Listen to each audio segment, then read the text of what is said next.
вот война начнется, как будем действовать? Ой, слушай, они мне так рассказали, как. А теперь, говорю, будем действовать. Приказ получите вечером, распоряжение президента, конверт. Вот туда езжайте, я на прямой связи.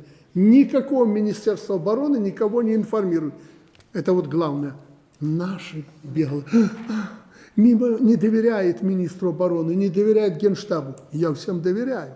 Но это внезапная проверка, которую проводит главнокомандующий.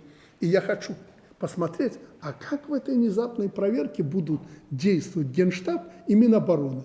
То есть они же к этому не привыкли. Поэтому Вольфович выехал, он не знает, что там написано в этом распоряжении. Я говорю, 19-ю бригаду командиру отдай. Отдал. Тот скрывает при нем, читает.